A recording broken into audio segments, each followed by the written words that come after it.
Is the first person the worst? We shall see. Is anyone out here really bad at adulting? Yeah, clap. Please clap. I personally believe that adulting is having to save yourself from yourself every day until you die. I've had to come up with all sorts of ways to lie and scheme and save myself from myself just to be a halfway functioning adult. So I have no sense of time. I'm time blind.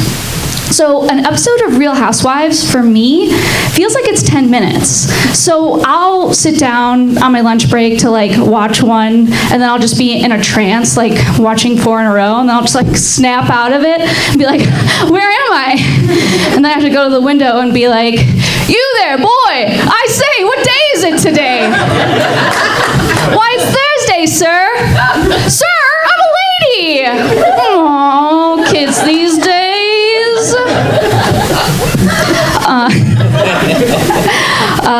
Yeah, so French and clocks are subjects that I technically learned in school and can read, but not fully comprehend,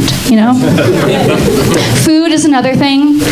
There's certain foods that I just can't keep in the house, like sour candy. I have the self-control of a golden retriever, so if I keep sour candy in the house, I'm just munching it until my jaw is bleeding like the Joker and my taste buds are shredded to bits. Chips. Oh, chips. Yeah, we got a chip fan in the house. A bag of Doritos absolutely hates to see me coming. I can only keep somewhat healthy chips in the house, like plain pita chips, because you have to give yourself a tiny bit of the vice so you're not craving it all the time. Plain pita chips are the chip version of a Juul e-cigarette for me. Just a little hit to take the edge off. Bite. Oh, yeah. I also have to lay out my clothes at night and pack my bag. Someone's nodding right here. She gets it. Before I have to go to work or just do any activity the following day. It's parenting a toddler with a 401k, but that toddler's me. I'm so exhausting. I know I'm making myself out to be a real gem of a person here, but I am getting married this year in a few months. Yes, thank you. Please clap. It's so expensive. It's really expensive. We're hemorrhaging money. But I'm just so excited to be a husband gal. To use my husband as an excuse to get out of stuff I don't really want to do. Oh, you wanna hang out after 7 on a weeknight? I'm gonna need to ask my husband. Oh, sorority sister wants me to go to a baby shower? Oh, you know what? I'm gonna really need to check with my husband.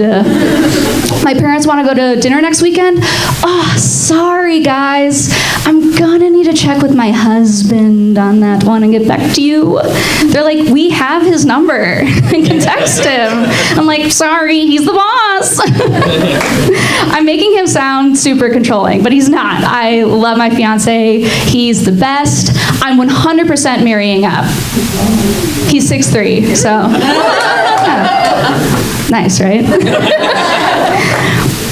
But yeah, I love him so much, and we really complement each other. He, his strengths are my weaknesses. He's so good at time management, eating in moderation, math. Oh, I'm so excited to be done with math. I won't need it. I'm a wife now. Budgeting, husband math. Not doing it. Calculating a 22% tip, slide that right to my husband. I'm a wife. If a train leaves the station and travels 280 miles in 3 hours, I'll never need to calculate the speed of that train. I'm a wife. I know the moment I say I do, the last morsel of math I have in my body is just going to like ascend up and land directly in my last single friend. Sorry, Danielle, good luck doing with your taxes. But what's a real bummer about getting married, though, is I have to give up my dream of being a second wife. Yeah, I just feel like I'm so perfectly suited to being a second wife that's like hot, younger, the same age as one of my husband's kids. Like, I could be a fun bonus mom, like take their sass and give it right back, you know? I can see my old future husband, you know, having a conflict with his daughter. He's just so overprotective. That's how he is. He doesn't want her to have a TikTok, you know? So I'll come in, glass of Prosecco, because it's before noon, wearing my, like, you know, Fabletics athleisure outfit, fresh from Orange Theory, and be like, listen, Madison, 3 Ys, have a seat. You know, your father is just being a little protective. You know, he's so old. He doesn't understand technology. So the next time you want to make a get ready with me, just make sure I'm in it. It's no big deal. Here, want a sip? Don't tell Dad. So yeah, I guess I have to give up on my dream of being a second wife. It's just not in the cards for me. I hope. But I feel a little bad for my fiance because I feel like he's kind of getting the short end of the stick when it comes to like marrying me and dealing with my family. Because like I'm marrying into generational wealth in that like my fiance's family understands the stock market and how it works, and he's about to marry into more levels of generational trauma than a plate of tachos in an Irish bar. My ancestors survived, like, you know, famine, political instability, long stinky boat rides. And I feel like that shit kind of just like worms its way into your genes in very bizarre ways. Like, why is my favorite food bread and oil? Like, that's straight up peasant shit. It's like, my genes are like, ooh, she's got bread and oil. What a feast. She's not hungry anymore. How chic and Italian. I also hoard jars. That's some old world shit.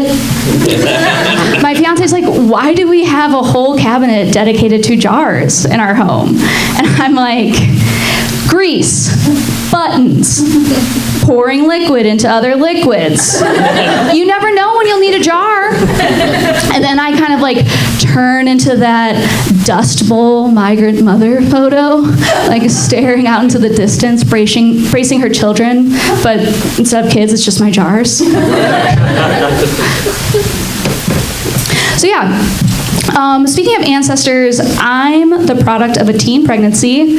Please clap. Please clap. But unfortunately not in like the fun Gilmore Girls kind of way. I'm adopted, so it's more of like the shame and Catholicism guilt spiral kind of way. And it's just like not what Gilmore Girls really promised. Like, there's a lot less fast dialogue and quirky characters in a diner than I was led to believe. And when I tell people I'm adopted, they always say like really dumb stuff like, oh, it's so great you found a home. Or, your parents are such heroes. But it's really a lot more complex and sad and a bummer than that. My birth mom was kind of shamed and isolated into not really having another choice. My parents adopted a kid with no take backsies. And me, I'm on stage doing stand-up next to a Village discount. So we all lost and everyone's bitter. That's my time.